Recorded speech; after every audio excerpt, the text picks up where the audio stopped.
اسلام آباد کی لال مسجد جو پہلے وہاں کی مرکزی جامع مسجد کہلاتی، جبکہ ابھی اسلام آباد چھوٹا شہر تھا، ابھی اس کی وسعتیں جو ہیں وہ ادھر ادھر بہت زیادہ پھیلی نہیں، تو یہی مرکزی، اور جہاں تک میری معلومات ہیں غالباً یہ اسلام آباد میں پہلی مسجد تعمیر، اس لیے کہ جو جی سیکٹر ہے اسی میں سب سے پہلے وہاں وہ کوارٹر بنائے گئے تھے کہ جن میں جب مرکز جو ہے سینٹرل گورنمنٹ اس کی سیٹ تبدیل ہوئی ہے کراچی سے اسلام آباد، تو وہ جو وہاں پر پھر عملہ آیا ہے مرکز کا، ان کے لیے یہ کوارٹرز بنائے گئے انہی کے آس پاس ہی۔ پھر اس کے ساتھ جامع حفصہ ایک دارالعلوم کی حیثیت سے وجود میں آیا۔ وہاں جو کچھ ہو رہا ہے اس کے بارے میں 3 سوالات ہیں جو بڑے اہم ہیں۔ سب سے پہلے یہ کہ اس کا وسیع تر پس منظر کیا ہے، اسباب کیا ہیں، وہ کیا سلسلہ حوادث و واقعات ہے کہ جن کے ایک کڑی یہ بھی، اور اس میں اگر کوئی غلطی ہے دینی اعتبار سے، شرعی اعتبار تو وہ معین کی جانی چاہیے کہ وہ کیا۔ دوسرا سوال یہ ہے کہ وہاں جو کچھ 6 مہینے سے ہو رہا تھا، جنوری سے اصلاحات ہو، اس نے اتنے عرصے نظر انداز کیوں کیا، کس نے کرایا، کس لیے کرایا، اس کا پس منظر۔ اور تیسرا یہ کہ اس وقت جو انتہائی ایکسپلوسو سچویشن اس وقت موجود ہے اور اسے آج چھٹا دن، اس کا فوری جو ہے نتیجہ کیا نکلے گا اور اس کے دور رس عواقب و نتائج۔ جہاں تک وسیع تر تاریخی پس منظر کا تعلق ہے، میں پیش کیا کر دوں، معذرت خواہ ہوں کہ مجھے کچھ ایسی باتیں دہرانی پڑے گی جو اس سے پہلے بھی کئی مرتبہ، لیکن یہ کہ آج کی گفتگو کو سمجھنے کے لیے اس پس منظر کو ذہن میں بلڈ کر لینا اثر نو ضروری۔ دیکھیے، جیسے ہی پچھلی صدی میں مغربی استعمار، ویسٹرن کولونیلزم اس کی بساط طے ہونی شروع ہوئی، اس کے ساتھ ہی احیاء اسلام اور ملت اسلامی کی نشت ثانیہ کا ایک جذبہ بھی پروان چڑھنا، یہ اس کا فطری نتیجہ تھا کہ جیسے کوئی آدمی نیند سے بیدار ہوتا ہے تو ہم گویا کہ ایک نیند کی کیفیت میں تھے، ہم پر انگریز حکمران تھا، کہیں فرانسیسی حکمران تھے، کہیں کوئی اور ولندیزی اسپانوی حکمران، تو ظاہر بات ہے کہ اس وقت ہماری خودی دبی ہوئی تھی اور ہماری خود شعوری جو ہے وہ بھی بجھی ہوئی، لیکن جب ہم تھوڑے تھوڑے آزاد ہونے شروع ہوئے تو گویا سے ایک طریقے سے ہم نیند سے بیدار ہوئے تو ہمیں یاد آیا کہ ہمارا ایک نظام تھا، ہمارا ایک شاندار مان تھا، ہمارا ایک قانون ہے، ہمارا ایک نظام حیات ہے، اسے دوبارہ جو ہے بروئے کار لایا جائے، اس کے سامنے لایا جائے، اس پر عمل کیا جائے، اسے زندہ کیا جائے، اس کا احیاء کیا جائے۔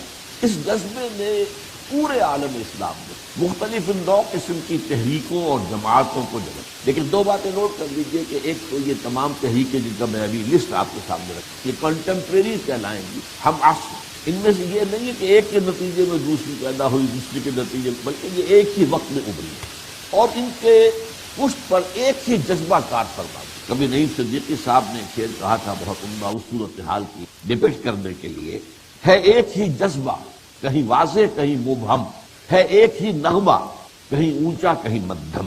ان تحریکوں میں سے میں پہلے 3 کا ذکر کر رہا ہوں۔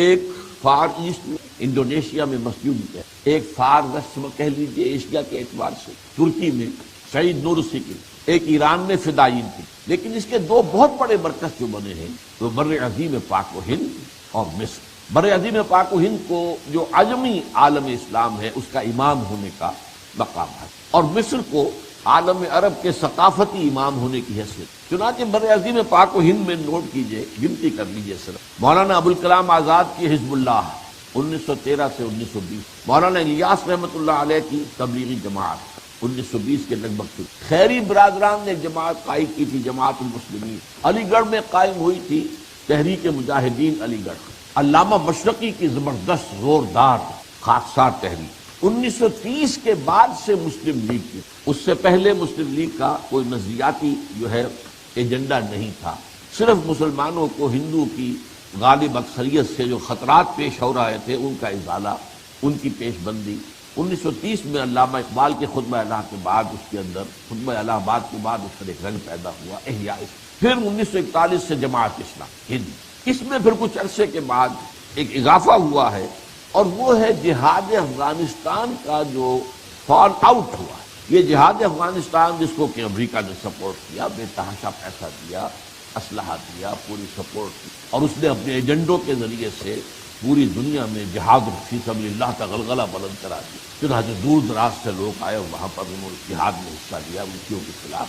اب یہ علیحدہ بات ہے کہ امریکہ تو اپنا جو ہے وہ مقصد حاصل کرنا چاہتا تھا، لیکن جو لوگ وہاں پر آئے تھے وہ تو خلوص کے ساتھ آئے تھے، اور جو وہاں پر لڑ رہے تھے وہ بھی خلوص کے ساتھ لڑ رہے تھے، وہ روس کی غلامی اختیار کرنے کو تیار نہیں، لیکن اسی جہاد کے فال آؤٹ میں پھر جہاد کشمیر شروع، اور یہ پاکستان کی ایجنسیز نے محسوس کیا کہ بہتے دریا میں ہاتھ دھو لو اسی ریلے میں، جبکہ افغانستان کا مسئلہ چل رہا ہے، تو اگر کشمیر کا مسئلہ بھی حل ہو جائے اور ہم کسی طریقے سے کشمیر کو ایک ملیٹنٹ تحریک کے ذریعے سے، مسلح ایک تحریک کے ذریعے سے ہندوستان کے قبضے سے دلا دیں، تو یہ بھی اسی دور کی. پھر اس کے نتیجے میں جبکہ وہ جہاد افغانستان بھی ختم ہوا، جہاد کشمیر بھی ختم ہو گیا، تو وہ جو مجاہدین تھے ان کے جو بقیت السیف تھے، جو بچے کھچے رہ گئے، ان میں سے اکثر کا جو ہے انہوں نے پناہ گاہ جو ہی ہے وہ ہمارے قبائلی علاقوں کے. یہ ایک مرکز بن گیا ہے در حقیقت ان جہادی تحریکوں کے، یوں سمجھیے کہ باقیات الصالحات کہہ لیجیے، ان کے جو بھی اثرات اور نتائج ہیں وہ بنے، اور اس کے اندر یقیناً ایک عسکریت پسندی اور گوریلا جنگ کا رنگ پیدا ہوا. یہ تو میں نے بر عظیم و پاک و ہند کی تحریکوں کی ایک لسٹ آپ کے سامنے. اس کے برعکس مصر میں یہ ہوا کہ یہ تقریباً یہ تمام شیڈز آف اوپینین ایک ہی بہت بڑی جماعت کے اندر وہ ضم ہو گئے. الاخوان المسلمون وہ بہت بڑی جماعت، جس میں کوئی شک، اور اس میں یہ سارے قسم کے جو ہیں شیڈز آف اوپینین جو یہاں بر عظیم پاک و ہند میں مختلف تحریکوں کی شکل میں تھے، یہ وہاں پر گویا کہ ملے جلے. ان کا ایک منغوبہ تھا الاخوان المسلمون. یہ جو تحریکیں تھیں، اب جو تلخ بات ہے وہ یہ ہے کہ 100 سال گزرنے کو ہو گئے، ان میں سے کسی کو کہیں کوئی کامیابی حاصل نہیں. اب ظاہر بات ہے کہ اس میں ان کے خلوص و اخلاص میں قطعاً کسی شک و شبہ کی گنجائش ہے. جوش و جذبے کی بھی نفی نہیں کی جا سکتی. خلوص اخلاص اپنی جگہ ہے اور جوش و جذبہ اپنی. اسی ضمن میں یہ بھی میں آپ سے کہہ دوں کہ اس وقت بھی جو اب جن کے لیے ایک نام ایک کالم نگار نے بنا لیا ہے، عبد البرادران مولانا عبدالعزیز اور عبدالرشید غازی صاحب، ان دونوں کا بھی جہاں تک خلوص و اخلاص کا تعلق ہے کسی شک و شبے کی نہیں. یہ جو کہا جا رہا ہے کہ شادی ایجنسیوں کی پیداوار تھے اور ان کی ملی بھگت سے ایک ڈرامہ جو ہے بنایا گیا ہے، یہ میرے قطعاً کسی درجے میں بھی قابل قبول. ان کا خلوص و اخلاص اپنی جگہ پر ہے، اس میں کسی شک و شبے کی کوئی گنجائش. اسی طرح ان کا مقصد اور ہدف بھی صحیح ہے، اسلام قائم ہو، منکرات کا سد باب ہو، عوامل کا جو ہے وہ رواج ہو، قوانین اسلامی جو ہے وہ نافذ کیے جائیں وغیرہ وغیرہ. ہدف صحیح ہے، درست ہے. ہر مسلمان کے دل کی آواز ہے، ہونی چاہیے، ہر صاحب ایمان کے دل کے اندر یہ آواز پیدا ہونی چاہیے. لیکن اصل مسئلہ کیا ہے؟ خلوص اور اخلاص کا تعلق جو ہے وہ دراصل اخروی اجر و ثواب سے. خلوص و اخلاص ہوگا تو چاہے دنیا میں ناکامی ہو جائے، اللہ کے ہاں اجر و ثواب جو ہے وہ بہتر. لیکن دنیا میں کامیابی کے لیے اہم ترین مسئلہ طریقہ کار کا ہے. طریقہ کار صحیح نہیں ہوگا تو خلوص و اخلاص کی کتنی بھی مقدار ہو اس سے نتیجہ برآمد نہیں ہوگا اور منزل تک. اصل مسئلہ جس کو ایمفیسائز میں کرنا چاہتا ہوں وہ یہ ہے کہ یہ جوش، یہ جذبہ ہے ایک ہی نغمہ، کہیں اونچا کہیں مدھم، اور ہے ایک ہی جذبہ، کہیں واضح کہیں مبہم. واقعہ یہ اصل میں مغربی قوتوں کو اندازہ ہو گیا تھا کہ عالم اسلام میں یہ جذبہ پیدا ہو رہا ہے. اس وقت وہ پہلے نمٹنا چاہتے تھے یو ایس ایس آر کیا جو بھی ان کے نزدیک اب امیڈیٹ خطرہ بن گیا تھا ان کے نظام کو. ان کا جو عالمی طاغوتی نظام ہے اس کے لیے کمیونزم بہت بڑا خطرہ بن کر، چیلنج بن کر سامنے آیا. تو اس سے نمٹنے میں تھے. تقریباً نصف صدی پچھلی جو ہے وہ کولڈ وار میں انہوں نے گزاری ہے، اور اس میں بلکہ مسلمانوں سے اور دوسروں بھی ہندوؤں سے بھی مذہب کے حوالے سے تعاون چاہا. آپ میں سے جن لوگوں کے علم میں یہ بات پہلی دفعہ آ رہی ہوگی وہ حیران ہوں گے. ملینز کی تعداد میں دی گلوریس قرآن انگریزی میں چھاپ کر امریکہ نے اس زمانے میں عالم اسلام کے اندر تقسیم کر، مسلمانوں اپنے مذہب کی طرف آؤ. دیکھو یہ جو ہے کمیونسٹ، یہ تو خدا کے منکر ہیں، سرے سے دین کے منکر نہیں، یہ تو ملحد نہیں. تو یہ ہے، ہم یہ ہے بہرحال مذہبی لوگ ہیں، اللہ کو مانتے ہیں، اور ہمارے پاس ایک کتاب بھی ہے.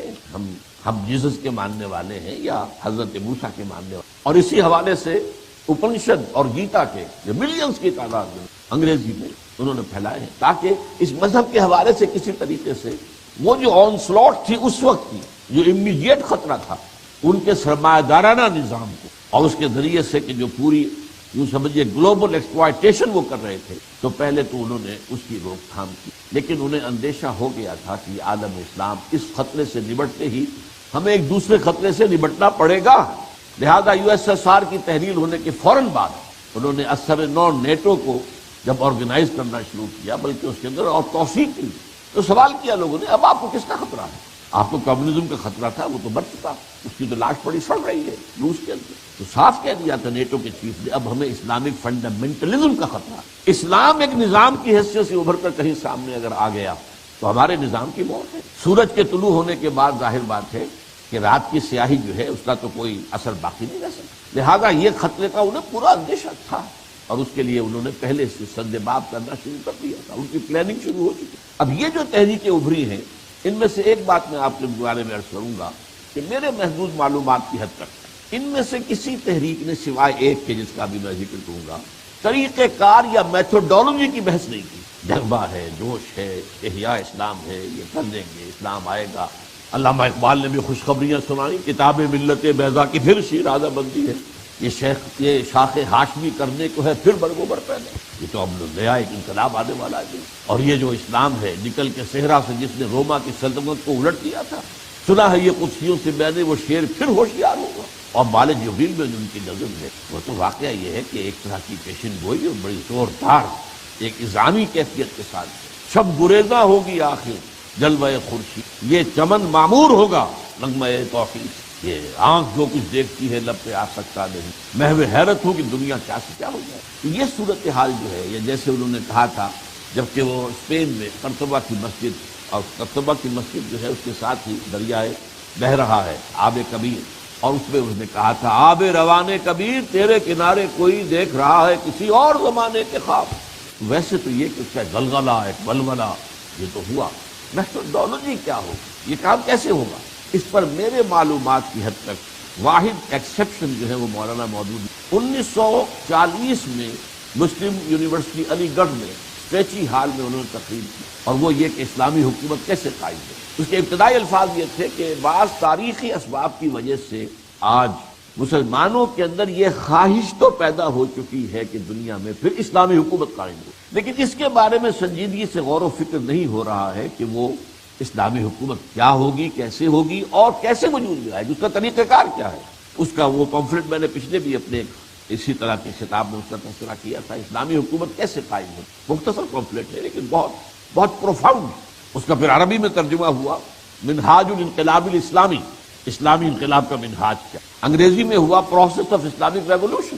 لیکن اسلامی انقلاب یا منہج انقلاب نبوی کے جو دو فیزز اگر موٹے موٹے شمار کیے، ان میں سے ایک کے بارے میں تو انہوں نے بہت عمدہ وضاحت کی ہے، آج بھی میں اس کو اس اعتبار سے سمجھتا ہوں کہ ماسٹر پیس ہے۔ لیکن دوسرے فیز کے بارے میں وہ میں بعد میں عرض کروں گا کہ اس سے مراد میری کیا ہے، وہ دو فیز کون سے، اس میں خاموشی ہے، وہاں خلا ہے۔ اب آئیے یہ جو تحریکیں تھیں جن کا میں نے نام آپ کے سامنے لیا ہے، ان میں سے کچھ تحریکیں تو وہ ہیں جو غلط راستوں پر بھٹک کر اور دم توڑ گئی، ختم اب ان کا وجود، لیکن کچھ ابھی تک ہاتھ پاؤں مار رہی ہیں، لیکن صورت کیفیت یہی ہے ان کی کہ ڈور کو سلجھا رہے ہیں اور سرا ملتا نہیں۔ میرا اپنا معاملہ مجھے یاد ہے، میں ایکٹیوسٹ تھا، میڈیکل کالج کا اسٹوڈنٹ تھا، جمعیت طلبہ میں ناظم تھا، لیکن یہ خیال بار بار آتا تھا ہماری گفتگو میں کہ یہ معاملہ جو ہے قابل غور ہے کہ قرآن مجید نے اقامت دین کی فرضیت کو تو بیان کر دی، انا اقیم الدین ولا تتفرقوا فیہ، لیکن اس کا طریقہ کار واضح نہیں کیا۔ وہ ہمارے ذہنوں میں اشکالات اس وقت پیدا ہو چکے تھے، کیونکہ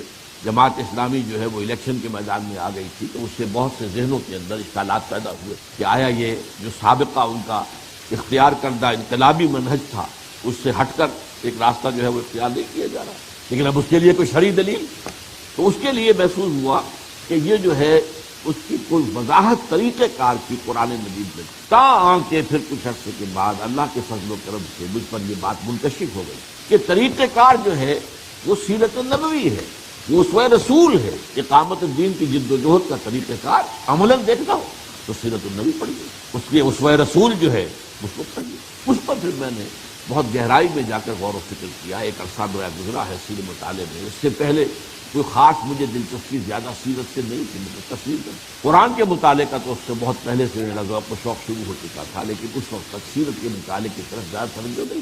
لیکن پھر اس کو جب میں نے اپنا موضوع بنایا تو پھر جو بات سامنے کرسٹل کلیئر ہو کر میرے سامنے آئی، جس پر کہ پھر میں نے منہج انقلاب نبوی نام کی کتاب ذخیر وہ شائع کی، انالیسس آف دی سیرہ، جس کو میں سیرت کی بجائے فلسفی آف دی سیرہ کہوں گا، کہ سیرت سے اخذ کرنا کہ طریقہ کار کیا تھا، کیا مراحل تھے، کیا منازل تھی، کون سے سٹیپس کے ذریعے سے حضور نے انقلاب برپا کیا۔ اور اس کے بعد جو ہے ابھی حال ہی میں اس کی ایک تلخیص سمجھ لیجئے سادہ الفاظ میں، وہ رسول انقلاب کا طریق انقلاب کے نام سے یہ دو کتابیں جو چنانچہ خلاف پیمبر کسے راہ گزرید کہ ہرگز بمنزل نہ خواہد نصیب۔ اب میں اس نتیجے کے اوپر حتمی طور پر پہنچ گیا کہ جب تک حضور کا راستہ اور میتھڈالوجی اختیار نہیں کی جائے گی کوئی تحریک کامیاب نہیں، خلوص ٹنوں کے حساب سے ہو، خلوص کتنا بھی ہو، جوش کتنا بھی ہے، جذبہ کتنا بھی ہو، قربانیاں کتنی بھی دے دی جائیں، لیکن اگر طریقہ جو ہے وہ میتھڈالوجی آف محمد صلی اللہ علیہ وسلم نہیں ہے تو کامیابی نہیں۔ ترسم کے بے کعبہ نرسی اعرابی کی راہ کے تونی روی میں ترکستان ہے، تم نے منزل تو بنایا ہے کعبے کو لیکن چل رہے ان راستوں پر جو راستہ کعبے کی طرف لے کر نہیں جا رہا، کسی اور طرف لے کر جا رہا ہے۔ اب وہ کیا ہے؟ وہ منہج اسوہ رسول سے، لقد کان لکم فی رسول اللہ اسوۃ حسنہ، اس کا خلاصہ کیا ہے جس کو میں نے 6 سٹیپس میں بیان کیا، گنوا رہا ہوں آج، صرف تفصیل میں نہیں جانا ہے۔ نمبر 1 دعوت، ایمان پیدا کرنے، یقین والا ایمان پیدا کرنے کی دعوت بذریعہ قرآن، پہلا مرحلہ۔ دوسرا مرحلہ، جو لوگ اس دعوت کو قبول کر لیں، ایمان کو قبول کر لیں، اور اس کا ثبوت کیا ہوگا؟ شریعت کے وہ کاربند ہو جائے۔ اگر ویسے دعویٰ کریں ایمان کا، بہت یقین کا، لیکن یہ شریعت کی پابندی نہ ہو تو وہ دعویٰ قبول نہیں۔ جو لوگ یہ مرحلہ طے کر لیں اب انہیں منظم کیا جائے، منظم کیا جائے، تنظیم اور جماعت کی شکل میں ایک حزب اللہ جو ہے بنائی جائے، اور وہ سنت رسول جو ہے وہ کیا ہے؟ بیعت سمع و طاعت۔ رسول کی بیعت سمع و طاعت مطلق تھی، جو حکم دے۔ اب آئندہ جس کی بھی ہوگی وہ بیعت و سمع و طاعت فی المعروف ہو، ان چیزوں کے اندر سمع و طاعت جو شریعت کے خلاف ہے، شریعت کے دائرے کے اندر۔ اور یہ میں آج آپ کو with all the emphasis at my command میں آپ سے کہہ رہا ہوں کہ اس عمل میں مشکل ترین مرحلہ یہی ہے۔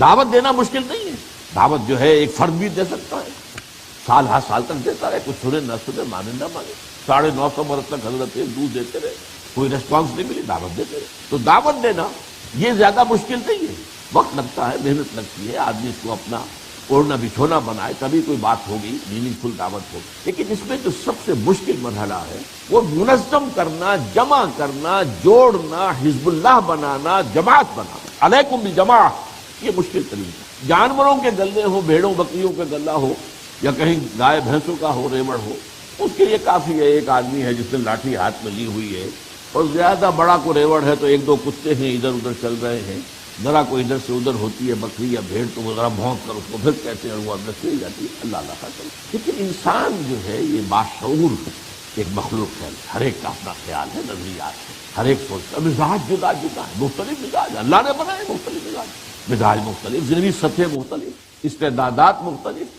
پھر یہ کہ اعجاب و کل ذی رائن برائے ہی، یہ عام مرض ہے، ہر ایک یہ سمجھتا ہے میری بات ٹھیک ہے۔ ایسوں کو جوڑ کر رکھنا، ایک نظم میں لانا، ایک نظم کے اندر منسلک کر دینا، سم و طاعت کا خوگر بنا دینا، کہ سنو لسن اینڈ اوبے، مشکل ترین مرحلہ یہی، منزل یہی کٹھن ہے قوموں کے لیے۔ تیسرا مرحلہ تزکیہ، تربیت اور تزکیہ۔ اس کا ہدف کیا ہے؟ دل میں سوائے اللہ کی رضا اور اخروی نجات کے کوئی آرزو، کوئی امنگ باقی نہ رہے۔ جب تک یہ دل ان تمام چیزوں سے خالی نہیں ہو جائے گا تو آپ اس اسلامی انقلاب کی طرف پیش قدمی ہوگا کیا؟ جو حشر ہم نے دیکھا کہ جو افغانستان کا پہلا جہاد تھا جسے جہاد فی سبیل اللہ کہا گیا تھا، ہم نے تو نہیں مانا تھا، میں نے تو نہیں مانا تھا جہاد فی سبیل اللہ، میں نے کہا تھا جائز ہے، لیکن جہاد فی سبیل حریت ہے، آزادی کے لیے جنگ ہے، جائز ہے، جو اس میں جان دے رہا ہے وہ بھی شہید ہے۔ لیکن آپ نے بعد میں دیکھا کہ جب روسی چلے گئے تو پھر آپس میں لڑے، تم نہیں میں نہیں تم۔ یہ معاملہ اس لیے کہ وہ نفسانیت اس کا بیج تو نکلا ہی نہیں تھا، وہ جو ہے اقتدار کی ہوس اور طلب اور خواہش، اس کے جو ہے وہ اندر سے آثار نکلے نہیں تھے، لہذا وہ پھر جہاد فی سبیل اللہ کے بجائے فساد فی سبیل اللہ بن گئے۔ تو جب تک دل جو ہے ہر تمنا دل سے رخصت ہو گئی، یہ میں حضرت مجذوب کا شعر مجھے بہت پسند ہے، ہر تمنا دل سے رخصت ہو گئی، اب تو آجا اب تو خلوت ہو۔ اللہ تعالیٰ انسان کے دل میں تب آتا ہے جبکہ دنیا کی ہر آرزو اور تمنا اس میں سے نکل گئی۔ یہ ہے تزکیے کا اصل مقصد۔ چوتھا پھر ہے صبر محض۔ یہی 3 کام کرتے رہنے ہیں، دعوت، تنظیم، تربیت اور تزکیہ، اور اسی سے اپنے بیس کو براڈ سے براڈ کرتے رہنا ہے۔ اور اس دوران میں استہزاء ہو، تمسخر ہو، مذاق ہو رہے، پرسیکیوشن ہو، وہ وربل ہو یا فزیکل ہو، برداشت ہو، جوابی کارروائی۔ اس کے بعد مرحلہ آتا ہے ایکٹیو ریزسٹنس یا اقدام، اور اس کے نتیجے میں تصادم، جو تصادم مسلح بھی ہو سکتا ہے اور پرامن بھی ہو سکتا ہے۔ اب یہاں نوٹ کر لیجئے پہلے 3 یا 4 سلسلے کے اندر تو مولانا مودودی کا وہ کتاب کا میں آج بھی کہتا ہوں ماسٹر جو نقشہ انہوں نے کھینچا ہے کہ جب تک یہ کیفیت دعوت، اس کے نتیجے میں ذہنی اور فکری انقلاب، اخلاقی اور عملی انقلاب، اور یہ ایک معاشرے میں نفوذ تک آتا جائے، پھیلتا چلا جائے، اس کے بعد اگلے معاملے کے آ کر وہ ایک عجیب سی بات کہہ کر نکل گئے ہیں، دوسرا مرحلہ جو ہے اس کے بارے میں کہ جب اس معاشرے کے اندر یہ چیزیں معتدل حد تک پھیل جائیں گی تو پھر وہاں غیر اسلامی نظام کا چلنا ناممکن ہو جائے گا اور خود بخود ایک تبدیلی آ جائے گی۔ یہ خود بخود تبدیلی کبھی نہیں ہے، اس لیے کہ دعوت و تنظیم، دعوت سے، نصیحت سے اچھی سطح کی دعوت، معقول سے معقول دعوت، عقل پر مبنی دعوت، فطرت پر مبنی دعوت، وہ یقیناً نیک سرشت لوگوں کو تو کھینچ لے گی، لیکن ہر نظام کے ساتھ ویسٹڈ انٹرسٹ ہوتے ہیں، مفادات یافتہ، مراعات یافتہ طبقات، وہ کبھی ماننے کو تیار نہیں، لہذا انہیں رجسٹ کرنا ہے، دے آر باؤنڈ ٹو رجسٹ، ولو کرہ المشرکون ولو کرہ المشرکون، بار بار کیوں آتا ہے قرآن میں؟ وہ تو ہوگا، اور اس میں کوئی نہ کوئی اقدام کرنا پڑے گا جسے معین کرنا چاہیے کہ وہ اقدام کیا ہو۔ بہرحال میں نے اپنی کتاب میں اسے واضح کیا ہے، میں ان 6 مرحلوں کو 2 میں نے کہا تھا کہ سمیٹتا ہوں علامہ اقبال کے اس شعر کے مطابق کہ پہلا مرحلہ کیا ہے، با نشہ درویشی در ساز و دمادم زن، اور دوسرا مرحلہ کیا ہے، کیوں پختہ شوی خودرا بر سلطنت جب زن۔ یہ ہے در حقیقت 2 مرحلے، پہلا درویشی ہے، دعوت ہے، تبلیغ ہے، اور لوگوں کو جمع کیا جا رہا ہے، دعوت کے لیے گھر گھر پر جا رہے ہیں، دستک دے رہے ہیں، ہر ایک آدمی کے دل کے دروازوں کو کھٹکھٹا رہے ہیں، یا مجمع عام میں بھی گفتگو ہو رہی ہے، عالم تو لہوں واسرر تو لہوں اسرارا، خفیہ بات بھی ہو رہی ہے، علیحدہ علیحدہ بھی ہو رہی ہے، چوک میں کھڑے ہو کر بھی ہو رہی ہے، اور ذرائع ابلاغ کے ذریعے سے بھی دعوت ہو رہی ہے۔ اور اس دعوت میں کوئی آپ مذاق اڑا جائے، کوئی استہزاء کر جائے، کوئی تمسخر کر جائے، پاگل ہو گئے، دماغ خراب ہے، یا کوئی اور آپ کو اور تکلیف اذیت پہنچا جائے جسمانی، بس برداشت کرو، صبر کرو، جواب دو، یہ درویشی ہے۔ یہ سمجھیے کہ بدھ مت کے بھکشو بن جانے والی بات ہے، جب تک کہ اتنی تعداد نہ ہو جائے، اور وہ تعداد کیا، تعداد بھی اتنی ہو کہ وہ ایک انقلاب کے لیے ناگزیر ہو، وہ میں بعد میں عرض کروں گا کہ اس کا کیا اندازہ ہونا چاہیے۔ پھر یہ کہ ان میں سے ہر شخص نمبر 1 اس کے دل میں ایمان یقین والا موجود، اس کے عمل میں شریعت کے اوپر کاربند ہونے کی کیفیت موجود، اور پھر وہ منظم ہو کر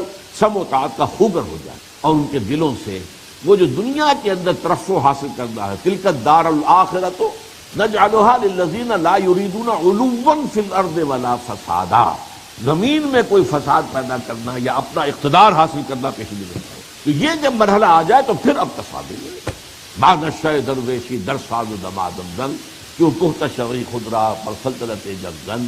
میں اس کے ضمن میں آج آپ کو ایک آیت اور بھی سنا رہا ہوں، سورہ نام کی آیت، وَأَنَّ هَذَا صِرَاطِي مُسْتَقِيمًا فَاتَّبِعُوهُ وَلَا تَتَّبِعُوا السُّبُلَ فَتَفَرَّقَ بِكُمْ عَنْ سَبِيلِهِ۔ دیکھو یہ میرا راستہ ہے، سیدھا راستہ، اس راستے کی جو میں نے جو مستمت کیا ہے سیرت النبی سے، وہ ہے جو 6 نکات پر بیان ہے، یہ سیدھا راستہ ہے، اور ان کی پیروی کرنا اس کا لازم ہے۔ اس سے ادھر ادھر ولا تتبعوا السبل، ادھر ادھر کے راستے جو ہے پگڈنڈیوں پر نہ کہیں مڑ جانا، پھر وہ تمہیں اس صحیح سے سیدھے راستے سے ہٹا کر۔ اب ذرا نوٹ کیجئے، یہ جو تحریکیں کن سبل متفرقہ کے اندر بٹ گئی وہ کیا ہے، تھوڑا سا جائزہ لے لیتے کہ آج جو حال ہمارا ہے عالم اسلام کا، جوش کی کمی نہیں، جذبے کی کمی۔ اب ظاہر بات ہے خودکش حملے جو ہو رہے ہیں، اب جو شخص، جو مرد، جو عورت، نوجوان، لڑکا یا لڑکی اس کے لیے اپنے آپ کو پیش کر رہا ہے، اس کے جوش اور جذبے میں کوئی کمی ہے، وہ اپنی جان دینے کے لیے تیار ہے، جان ہتھیلی پر رکھ کر جا رہا ہے، جوش اور جذبے کی کمی ہے، اور اسی سے دنیا خائف ہو رہی ہے۔ لیکن یہ ہے کہ ظاہر بات ہے کہ اس کے باوجود ہمیں کوئی کامیابی کی طرف کوئی پیش قدمی نظر نہیں آ رہی، اور ان تحریکوں کا معاملہ وہی ہے۔ علامہ اقبال کے شعر میں سنا رہا ہوں کہ نشان راہ دکھاتے تھے جو ستاروں کو، ترس گئے ہیں کسی مرد راہداں کے لیے، یہ بھٹک رہے ہیں ادھر سے ادھر، ادھر سے ادھر، لیکن یہ کہ وہ سیدھے راستے کی طرف۔ وہ کیا ہے سبل متفرقہ، وہ پگڈنڈیاں جن میں کہ لوگ اور تحریکیں بڑھ گئی۔ نمبر 1 انتخابات، آؤ جی الیکشن میں حصہ لو، اسلام کے نام پر لوگوں سے ووٹ مانگو، جب ان ووٹوں کی بنا پر تمہاری حکومت بن جائے گی تم اسلام نافذ کرو۔ سو سمپل، بہت سیدھی بات، بہت عمدہ نسخہ، بہت آسان نسخہ، ٹھیک لگے نہ پھٹکڑی، کوئی جان کا کوئی اندیشہ نہیں اس کے اندر، کوئی جو ہے جانی قربانی کا مرحلہ اس میں آتا ہی نہیں، تو بڑا ہی لگا، دل کو لبھایا اس میں۔ کتنی بڑی بڑی تحریکیں اس صحرا میں گم، جماعت اسلامی پاکستان اس صحرا میں گم ہو گئی، بلکہ دلدل میں پھنس کر رہے۔ اخوان کا بھی معاملہ یہی ہوا، البتہ یہ کہ اخوان کا معاملہ جماعت اسلامی پاکستان سے بہتر ہے، کیونکہ وہاں فرقہ پرستی نہیں ہے عرب ممالک، اس لیے وہاں پر جو ہے جیسا کہ میں نے عرض کیا تھا کہ وہاں وہ ایک اخوان المسلمون جو ہے وہ ایک بہت براڈ جو ہے کانگلومریشن جو ہے مختلف نقطۂ نظر کا وہاں بنا، اور وہاں پہ انہوں نے الیکشن میں بھی اچھی کامیابی حاصل کیا. وہ ایک اپوزیشن کی حیثیت سے اردن میں بھی ان کو کافی کچھ حاصل ہوا، یہاں تو کچھ بھی حاصل نہیں. ایم ایم اے کے حوالے سے جو کچھ بھی ہوا ہے اس کا بھی جو اب نتیجہ نکل آیا آپ نے کہ ہیرو ہے اس کا حاصل. ہاں الجزائر کے اندر اس طریقے سے قریب پہنچ گئی تھی تحریک کامیابی، اس لیے وہاں بھی دو اسباب تھے. ایک یہ کہ فرقہ پرستی نہیں تھی، نمبر دو وہاں کوئی فیوڈلزم نہیں تھا. الجزائر جیسے ہی آزاد ہوا ہے فرانس سے تو وہاں سوشلسٹ نظام قائم ہو گیا، وہ جاگیرداریاں اور زمینداریاں ختم ہو گئی، تو لہذا وہاں پہ آسان کام تھا. انتخابات کے راستے سے وہ تحریک جو ہے اسلامی تحریک آگے بڑھی. لیکن وہ جو عالمی طاغوتی جو ہے قوت، اس کے ایوانوں میں گھنٹیاں خطرے کی بجی اور فوج کو استعمال کر کے اس کا راستہ روکی. کچھ تھوڑی سی کامیابی اس سلسلے میں ہو رہی تھی، حالانکہ وہ کوئی دینی مذہبی جماعت نہیں تھی اربکان کی، لیکن اس سے بھی اندیشہ ہو گیا کہ اس میں کچھ نہ کچھ جراثیم موجود ہے، اس کا راستہ روک دیا. بہرحال ایک تھا انتخابات، دوسرا دعوت، تبلیغ تبلیغ تبلیغ تبلیغ تبلیغ تبلیغ کی بات. اور یہاں بھی بڑا سمپل فارمولا سامنے آیا، بھائی جب سب لوگ ٹھیک ہو جائیں گے خود بخود نظام بدل جائے گا، تم لوگوں کو بدلو، جب سب ٹھیک ہو جائیں گے نظام بدل جائے گا. کتنا سادہ، کتنا آسان ہے. لیکن کیا سب لوگ کبھی دنیا میں آج تک بدلے ہیں؟ کیا خود حضور کے زمانے میں سب لوگ بدل گئے تھے؟ ظاہر بات ہے کہ معاشرے کے اندر مختلف قوتیں موجود. پھول کی پتی سے کٹ سکتا ہے ہیرے کا جگر، مرد نادا پر کلام نرم و نازک بے اثر. سورہ شورا میں جو سورہ حدید میں جو فرمایا گیا وانزلنا الحدید فیہ بأس شدید، ایسے لوگوں کی سرکوبی کے لیے ہم نے لوہا بھی تو اتارا ہے. اس کے اندر کیونکہ جان کا اندیش، محض تبلیغ کرتے رہو تو ٹھیک ہے، تکلیف تو کچھ نہ کچھ ہوتی ہے. گھر سے نکلے ہوئے ہیں، باہر گھوم رہے ہیں، بس فرش پر سو رہے ہیں، گھر کا آرام نہیں ہے، آسائش نہیں ہے، ٹھیک ہے، بالکل تکلیفیں جھیلی ہیں، جان کا اندیشہ تو نہیں. اس حوالے سے یہ بھی بڑا سیف راستہ نظر آتا ہے. لیکن یہ راستہ میں جس قدر سیدھا نظر آتا ہے اتنا ہی یوں سمجھ لیجئے کہ بالکل ایک لا حاصل ہے کہ صرف تبلیغ کے ذریعے سے اگر ہو سکتا تو محمد رسول اللہ صلی اللہ علیہ وسلم کبھی ہاتھ میں تلوار نہ دیتے. اس حوالے سے نوٹ کریں کہ یہ جو معاملہ ہے، اور یہ حضور کسی مسلمان کا خون زمین پر گرنا تو دوسری بات ہے، کسی کافر اور مشرک کا خون بھی گرنا گوارا نہ کرتے اگر محض تبلیغ کے ذریعے سے کوئی نظام بدلا جاتا. اور حضور سے بڑا مبلغ کون ہو سکتا ہے؟ حضور سے بڑا واعظ کون ہو سکتا ہے؟ حضور سے بڑا مربی کون ہو سکتا ہے؟ حضور سے بڑا مزکی کون ہو سکتا ہے؟ بہرحال یہ ہے دوسرا وہ پگڈنڈی جس پر کہ یہ تحریک مڑی ہے. اور یہ نوٹ کر لیجئے، اس میں ایک بات ہے جو اس وقت کہنے کا تفصیل سے موقع نہیں ہے. تبلیغی جماعت کا بھی جو اصل تاسیس ہوئی تھی وہ مولانا الیاس رحمۃ اللہ علیہ کے قریبی ساتھیوں میں سے بعض نے مجھے بتایا کہ انہوں نے کہا تھا کہ میں تو شیخ الہند کی جماعت کا آدمی ہوں، ان کے پیش نظر نقشہ کچھ اور تھا. فوری طور پر جو میوات کے علاقے کے اندر کے جو شدی کی تحریک شروع ہوئی تھی اس کے لیے ایک طریقہ کار وضع کیا گیا تھا، لیکن وہ نہیں تھا، ابدی نہیں تھا، مستقل. بعد میں بہرحال اس کی قلب ماہیت ہوئی ہے اور اسی راستے کے اوپر جو سمجھ لیا گیا ہے کہ بس یہی آخری راستہ ہے اور یہی واحد طریقہ ہے اور یہی در حقیقت جو ہے یہ مسنون طریقہ. تیسرا راستہ جو ہے جس میں یہ تحریک بھٹکی ہے یہ ہے اب جو جہاد افغانستان، جہاد کشمیر اور اس کے نتیجے میں پاکستان کی جہادی تنظیمیں اور جہاد افغانستان کے بقیت السیف جو پاکستان کے کچھ علاقوں میں آ کر جو ہے وہ چھپے، انہوں نے پناہ لی اور وہاں پہ شادیاں بھی کر لی، آباد بھی ہو گئے. تو ان سب کے ذریعے سے ایک اور راستہ جو ہے وہ کھلا ہے، اور وہ یہ ہے کہ گوریلا وار ہو، مسلح جد و جہد ہو.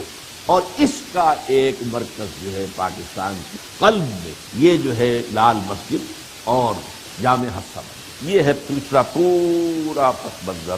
گویا کہ اگر ہم یہ کہیں کہ ان حضرات نے غلطی کی ہے تو یہ بھی کہہ سکتے ہیں کہ نمن تنہا دری میں خانہ مستم جنید و شبلی و عطار ہم سے غلطیاں ہوئی ہیں، ہم بھٹک گئے. یہ بھی تو بھٹکی ہوئی طریقے ہیں جو ادھر ادھر بھٹک رہی ہے، اور وہ کٹی ڈور کی پتنگ کے مانند جو ہے ہوا کے رحم و کرم پر ہے ادھر یا ادھر.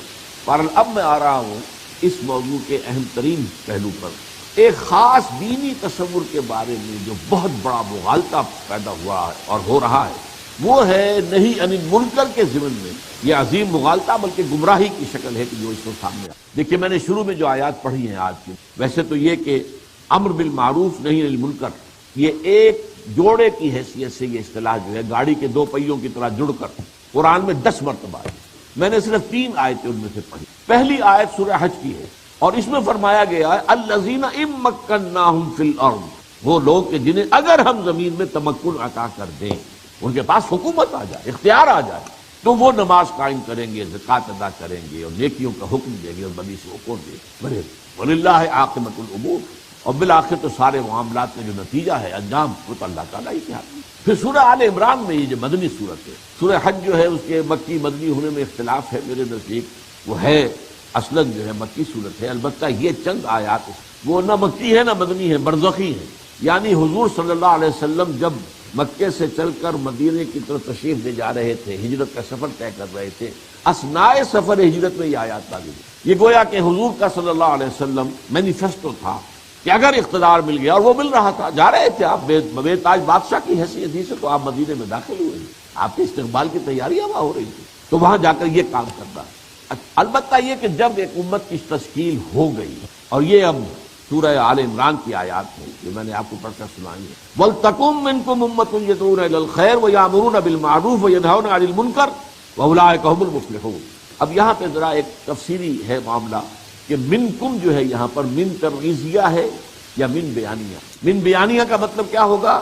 اے مسلمانوں، اب تم سے ایک ایسی امت وجود میں آ جانی چاہیے جو خیر کی دعوت دے، نیکی کا حکم دے، بدی سے روکے، اور وہی لوگ ہوں گے جو فلاح پانے والے. اور دوسری رائے یہ ہے کہ اے مسلمانوں، اگر تمہارے اندر زوال پیدا ہو جائے، انحطاط آ جائے، اور مسلمانوں کے اندر بھی منکرات بھی پیدا ہو جائے، تمہارے اندر ایک جماعت تو ہمیشہ ایسی لازماً رہنی چاہیے جس کا اوڑھنا بچھوڑنا یہی تین کام ہے: دعوت الی الخیر، نیکی کا حکم، بدی سے روکنا. یہ دو مفہوم ہے. اور تیسرا پھر اسی صورت کے اندر یہ آیت نمبر 104 ہے، اور آیت صورت نمبر 10 یہ ہے: کنتم خیر امۃ اخرجت للناس تأمرون بالمعروف وتنہون عن المنکر وتؤمنون باللہ.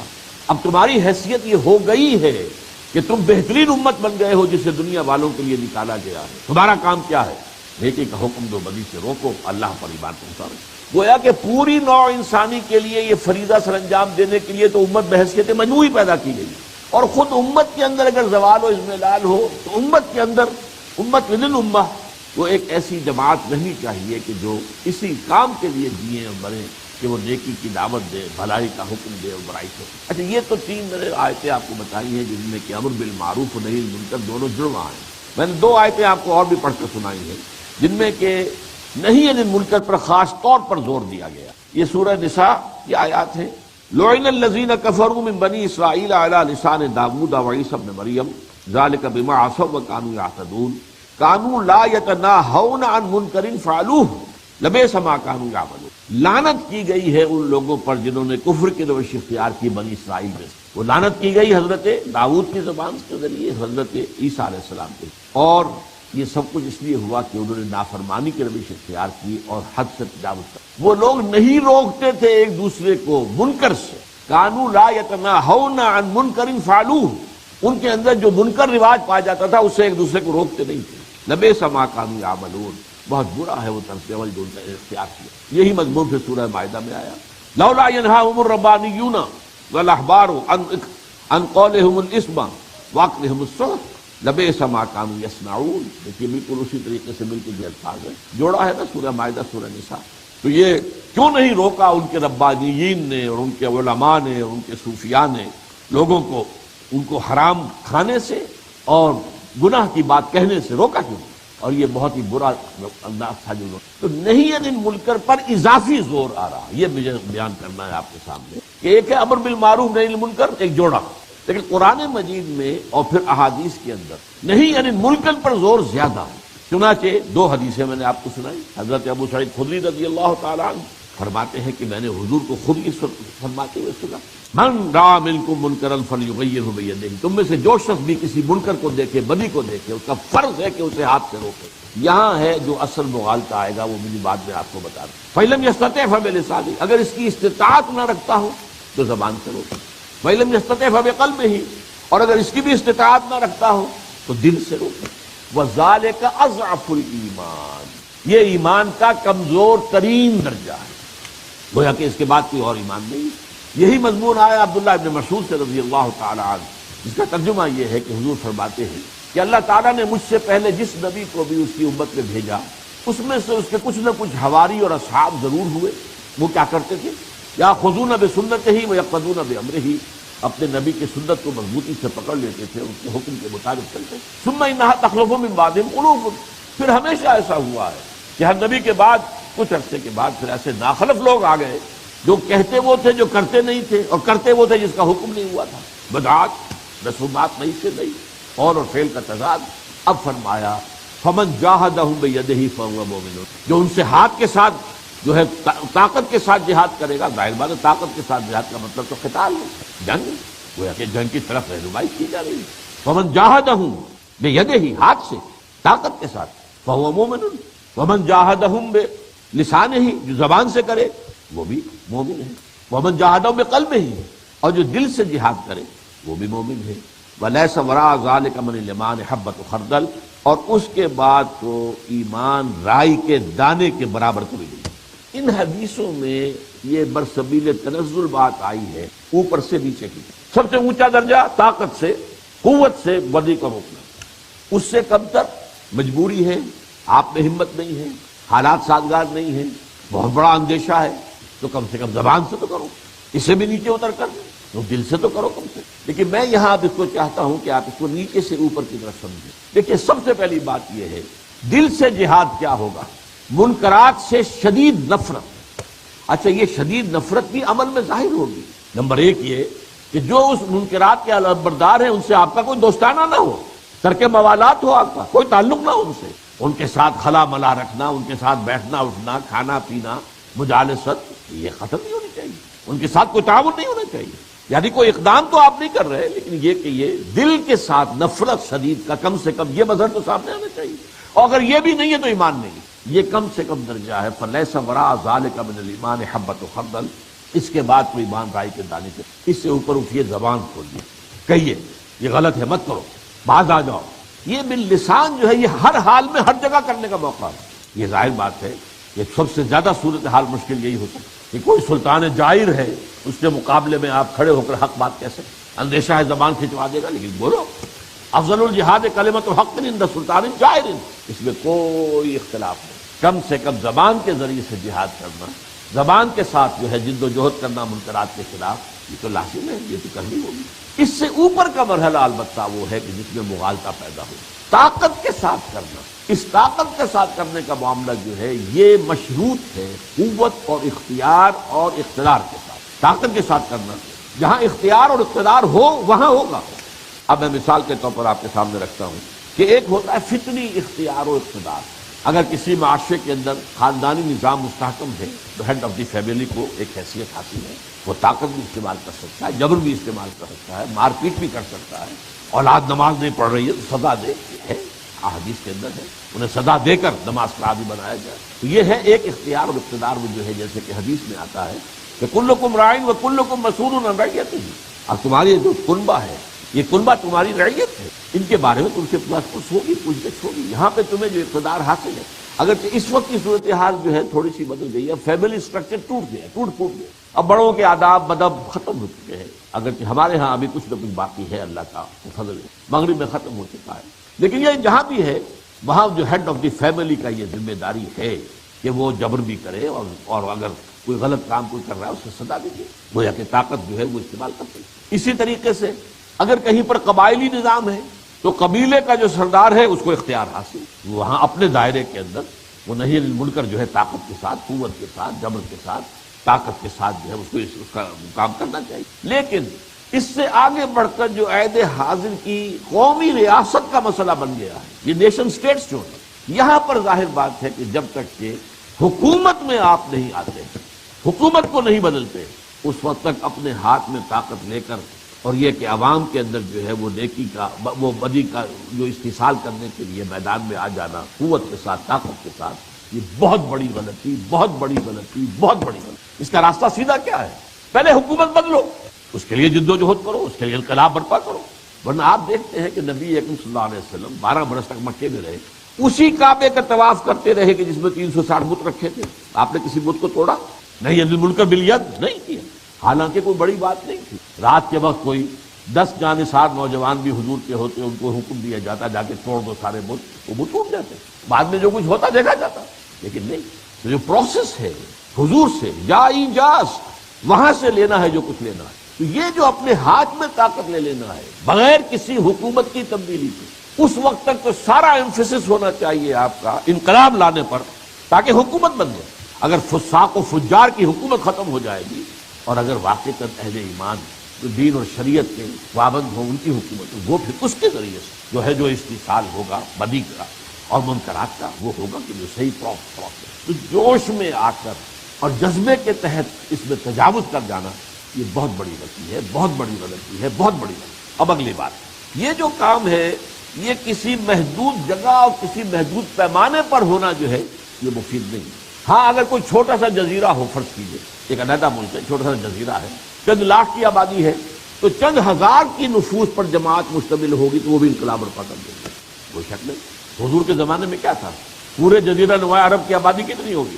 اور خاص طور پر چونکہ پھر وہاں کوئی مرکزی حکومت تو تھی ہی نہیں، تو معاملہ جو تھا وہ تو براہ راست قریش کے ساتھ تھا. تو اس کے مقابلے کے اندر جو بھی تعداد آپ کی بنی ہے، اگر 1000 جو ہے وہ ابو جہل کے ساتھ آئے ہیں چل کر بدر میں، تو 313 حضور کے ساتھ ہیں، تو 1:3 بڑی بات ہے. لیکن یہ کہ یہ ریشو پروپورشن اگر آپ سامنے نہیں رکھیں گے تو پھر تو یہ ہے کہ آپ کی تحریک ناکام ہوگی. آپ کو یہ بھی حضور سے سیکھنا ہے، سیرت سے اخذ کرنا. لیکن یہ ظاہر بات ہے کہ موجودہ قومی ریاست پاکستان 16 کروڑ کی آبادی ہے، تو کروڑوں کی آبادی والے ملک میں لاکھوں کی آبادی پر لاکھوں کی جماعت کو ہو، وہ جماعت.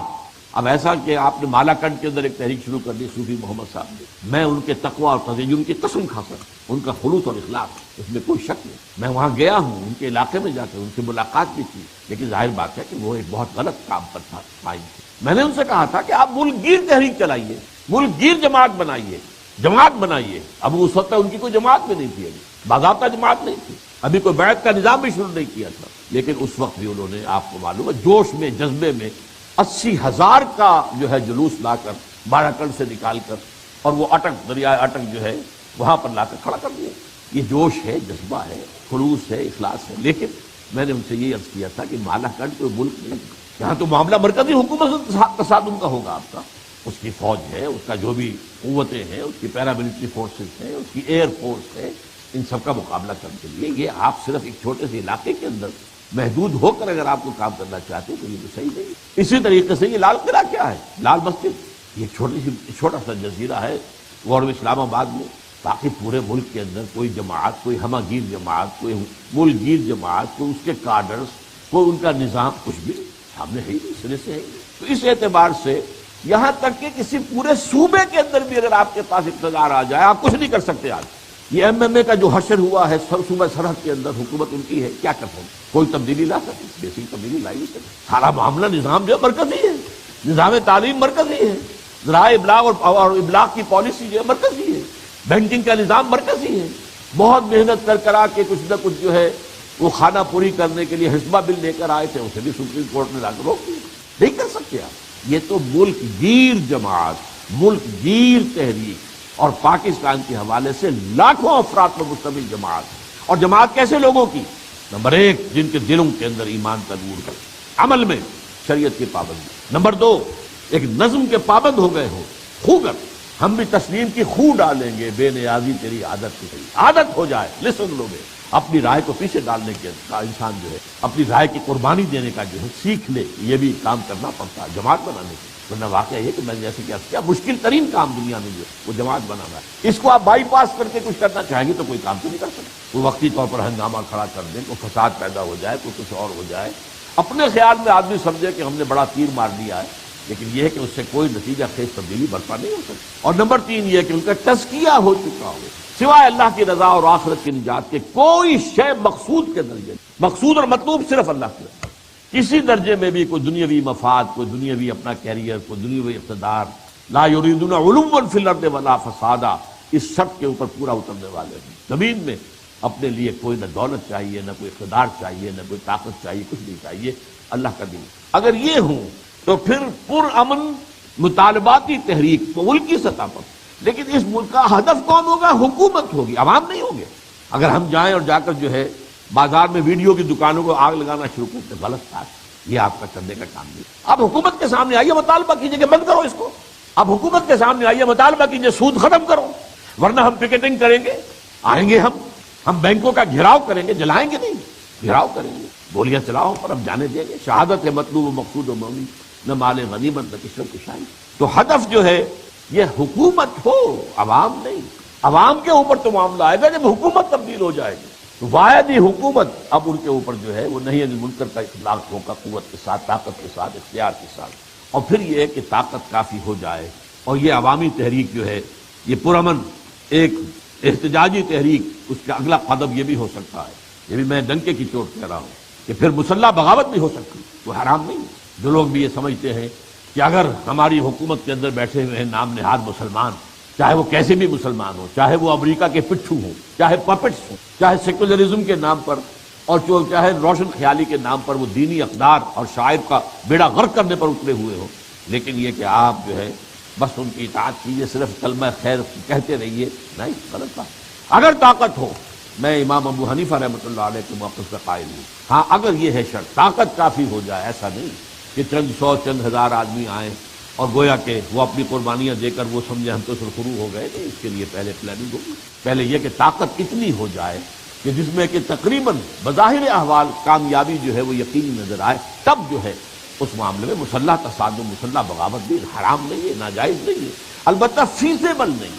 منہج انقلاب نبوی کے آخری باب میں میں نے اس پر تفصیل سے لکھی، اور میں نے صرف ایک ہی پوائنٹ ہے جس میں کہ جو سیرت نبوی کا معاملہ ہے اس سے گویا کہ اجتہاد کرتے ہوئے ایک نئی بات کہی ہے کہ وہاں تو آخری مرحلہ تھا مسلح تصادم، 6 سال تک غزوہ بدر سے شروع ہو کر، بلکہ اس سے پہلے اقدام شروع ہو چکا تھا 1 سال پہلے.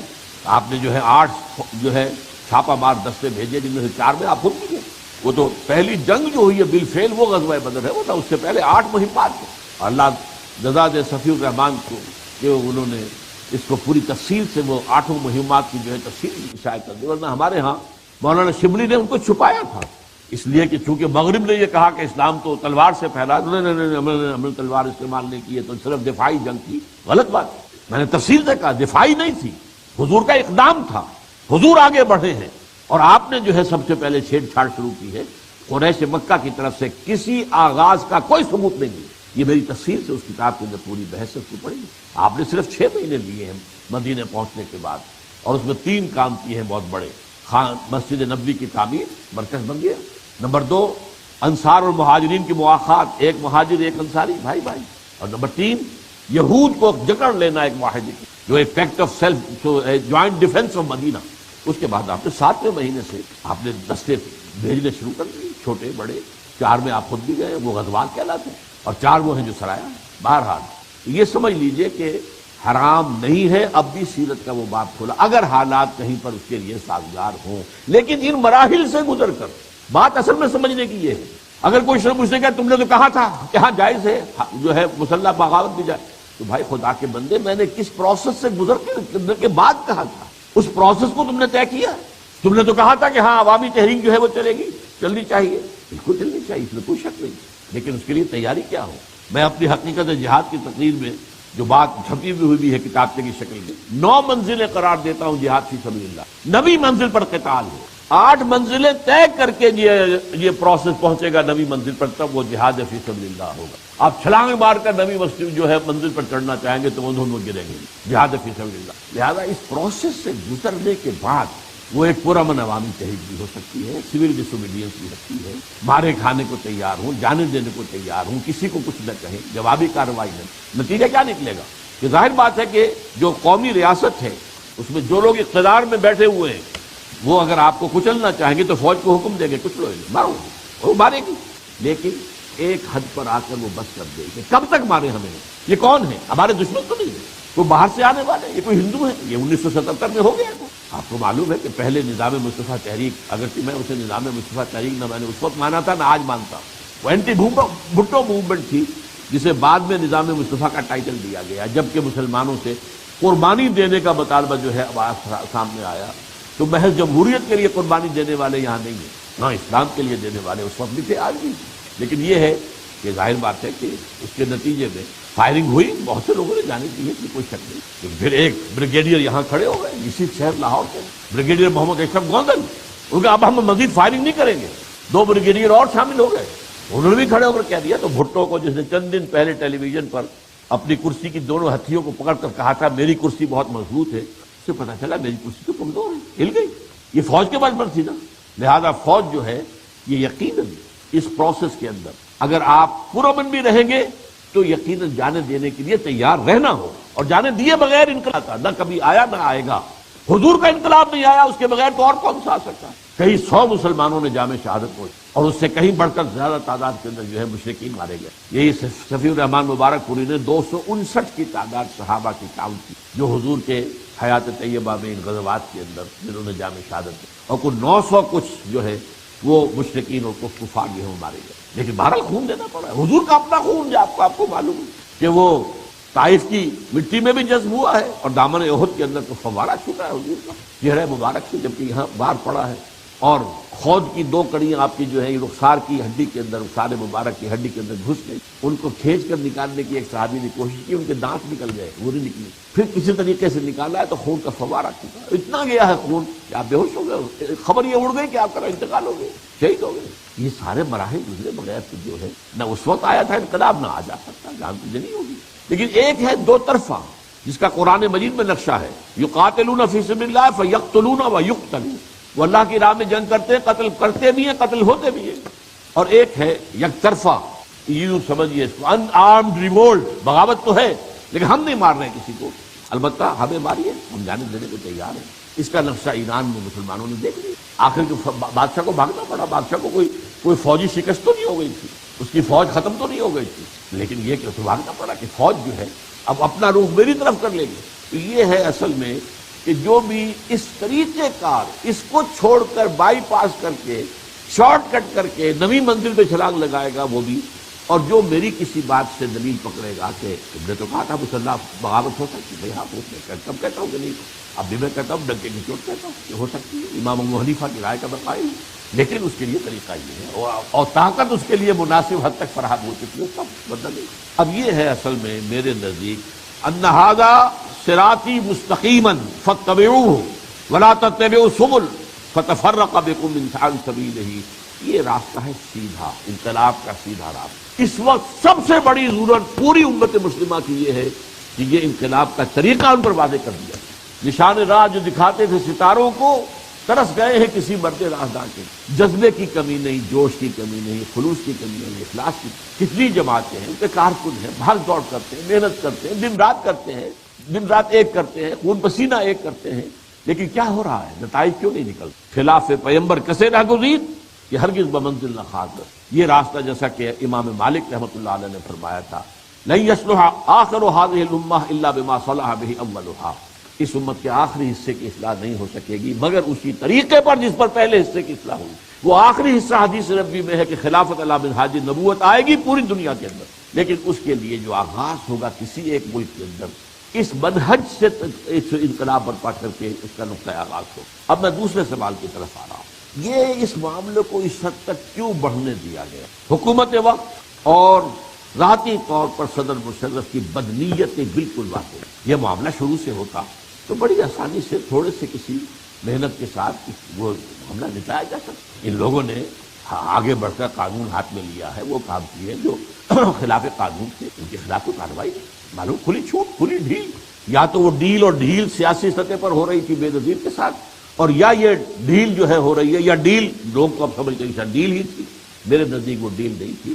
میں ان عبد البرادرات جو ہیں ان کے خلوص و اخلاص کا قائل ہوں، لیکن یہ ہے کہ بہرحال اس میں جو ڈھیل دی گئی ہے یہ بدنیتی ہے۔ اس کی وجہ کیا تھی؟ یہ ابھی پھنسی ہے، ذرا پھوڑا بن لینے دو، اور یہ بڑا پھوڑا بن کر پوری دنیا کے سامنے آئے تب شگاف لگاؤں گا، تب میں کریک ڈاؤن کروں گا، تاکہ پوری دنیا کے سامنے آ جائے کہ اسلامی انتہا پسندی کے خلاف مجاہد اعظم جو ہے وہ صدر مشرف، اس کے اقتدار کی نیا اب ڈول رہی ہوتا ہے۔ آخر یہ کہ کتنے ہمارے ہاں پہلے بھی فوجی عامر آئے ہیں، کچھ عرصے تک ان کی حکومت بڑی پرسکون چلتی ہے، بڑی مطمئن، جیسا کہ آپ کو معلوم ہے کہ ایوب خان کا دور جو تھا وہ کتنا عمدہ تھا، کتنا اچھا تھا، کتنی ترقی کا کام ہوا تھا اور بڑا جمع ہوا معلوم ہوتا ہے۔ آخر کو اس کا جو اقتدار کی کشتی ہے ڈوبی اور جانا پڑتا ہے۔ یحییٰ خان اس نے تو بڑا سا اپنا جو ہے بڑا جوا کھیلا تھا، ایک جو ہے فیئر الیکشن کرا کے، وہ سمجھتا تھا چھوٹے چھوٹے گروپ آئیں گے اور پھر میں کھیلوں گا بیٹھ کر، شطرنج کی بچھات بچھا کر ان کے ساتھ کھیلتا رہوں گا، اس کو آگے کیا، اس کو پیچھے کیا، اس کو بڑھایا، اس کو گھٹایا۔ وہ اس کے برعکس ہو گیا۔ دو بڑی جماعتیں جو ہے، ایک مشرقی پاکستان میں، مغربی پاکستان میں ابھر کر آ گئی۔ پھر آپ کو معلوم ہے ضیاء الحق صاحب بھی آخری دور ان کا تھا بڑا، لیکن اس کے بعد سے جو ان کے اندر بھی تو تزلزل تو آ گیا تھا، اب اس کا بھی آنا ہی تھا۔